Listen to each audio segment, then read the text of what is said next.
We would like to help you to feel more powerfully. Something that we know that you all want to know about, you all want to feel, but you've managed over time to build barricades and separations between who you are in your physical body and who you really are as source energy. And so sometimes you feel negative emotions that you describe as fearful or insecure or worried or lonely. And what you're describing really with every negative emotion is you having chosen, because you always do, to focus on something that is vibrationally different enough from your broader point of view that you've introduced enough resistance into your energy field that you are depriving yourself of the fullness of the results that you want.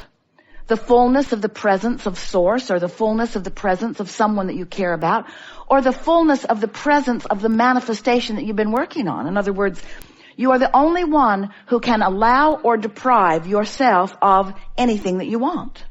And it's all about the vibrational stance. Therefore, it's all about the thoughts you think.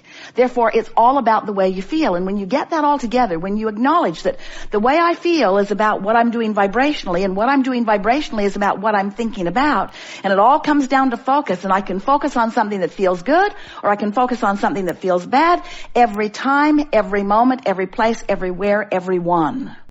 I can do this. But it takes some practice, and we encourage you to start with easy things. Practice your focus on the things that it's easy to focus on. Or practice your focus on the things that matter the most to you, because they come up the most often, so eventually you can work it out if you want to.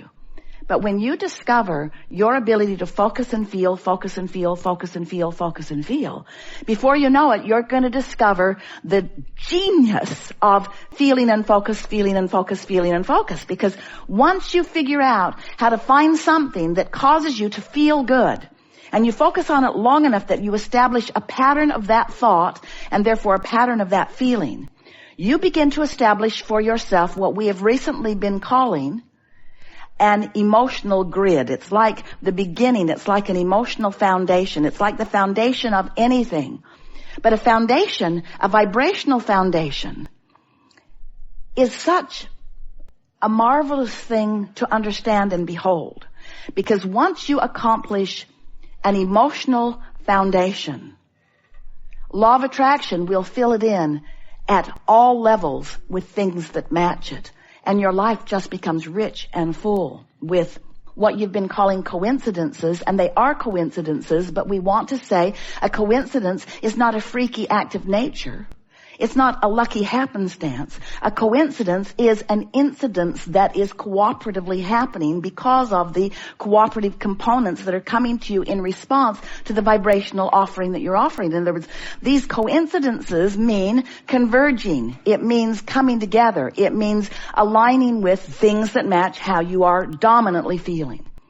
So once you begin to deliberately conjure by virtue of focusing on things that you know will make you feel good, because last time you focused upon them, they did, so you know that it did it once, so you're going to try it again.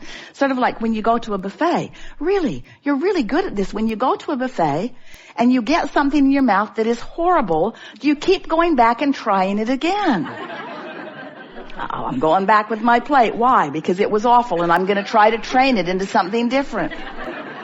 It was just horrible. So you start with things that you know taste good, vibrationally, emotionally, and you focus upon them, and you use that focus with the deliberate intention of establishing an emotional grid that we promise you will fill in with more details.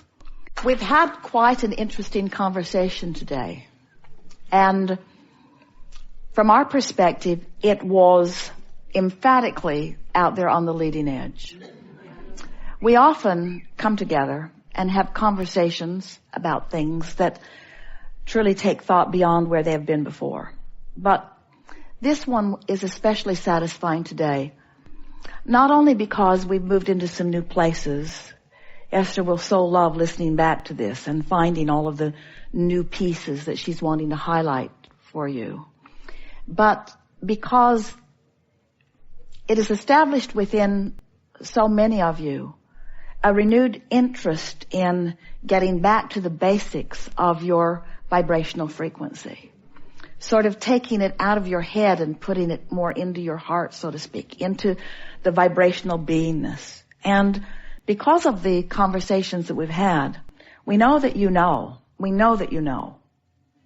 that the grid will fill in with the details of life that you describe as meaningful physical reality. There's no separating non-physical from physical. And we've all come so far. You are out here on the leading edge, and that's the part that we think you got with greater clarity here today.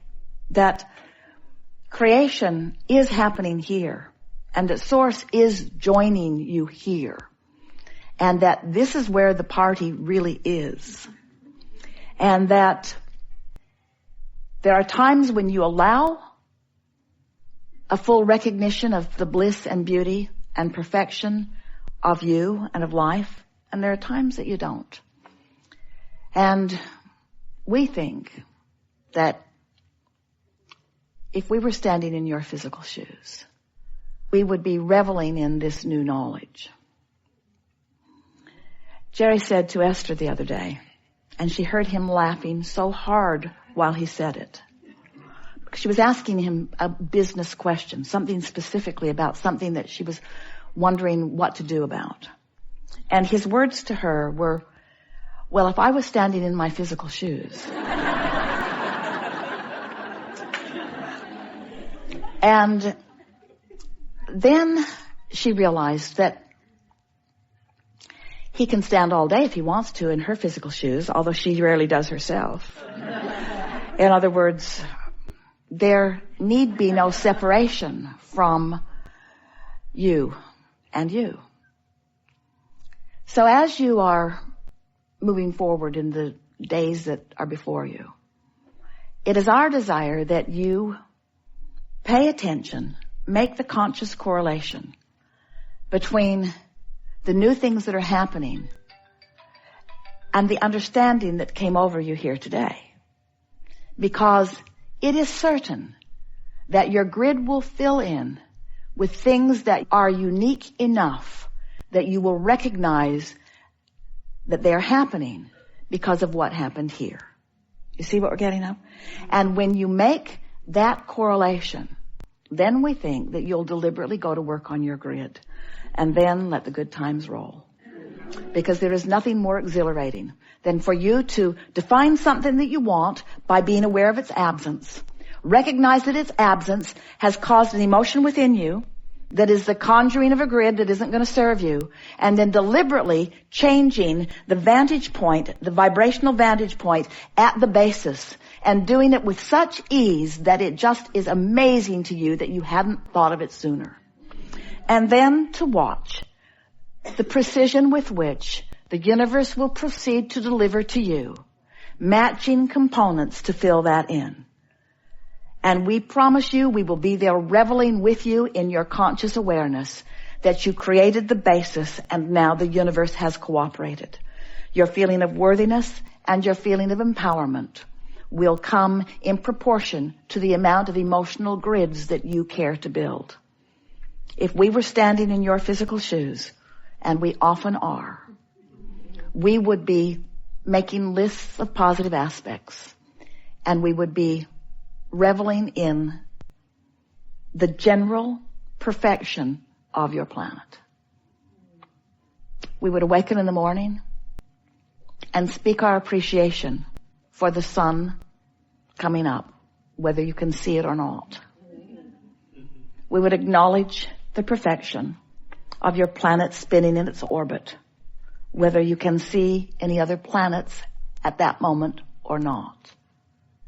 We would feel appreciation for the intelligence of our physical body and for what the cells are doing, for what they know how to do.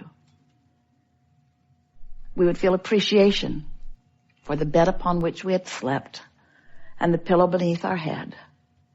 And we would bask in the deliciousness of the coverings upon our body, and we would acknowledge at the beginning of every day, this is a good day. I have such a good basis from which to begin. All is well with me. Source energy is aware of me and has my back. And everything that matters to me is known. And all things are lined up. And I'm on an eternal treasure hunt of treasures. Because the universe knows what I seek and knows where those treasures are. And is pointing me on the path of least resistance to the adventure and the fun and the thrill that I have defined as my desire. It is so delicious to create with you. It is so fun to walk on your beaches and sleep in your beds and eat at your table and revel in your expansion,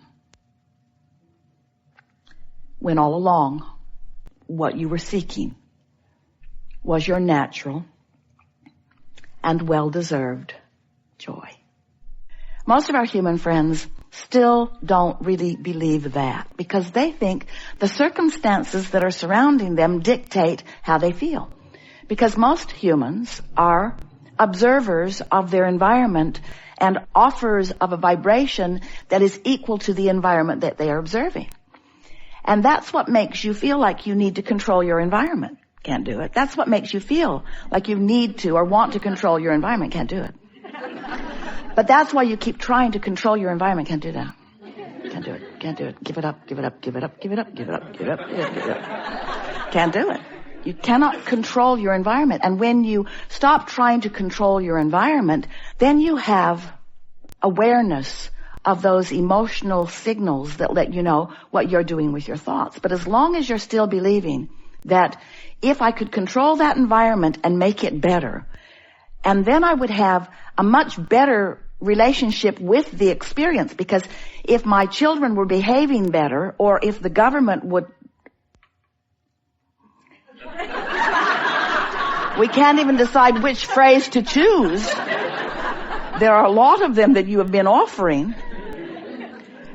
Then I would feel better. Then I would feel better. If that condition would resolve itself, then my observation of it would go so much better for me. And therefore, I think that you need to do something about the way I feel.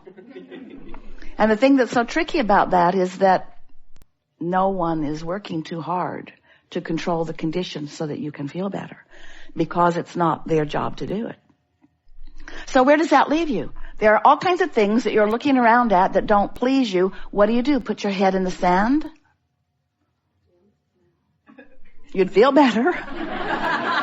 But we're not really advocating a complete withdrawal from life that annoys you. What we are encouraging is a new determination to focus and a joyful discovery that you can, first of all, focus, and next, that you can focus in ways that feel good, and next, that when you do, all kinds of resources join you, and the resources that join you are the joyful resources that you've been looking for in the improvement of the conditions that you can't control all along.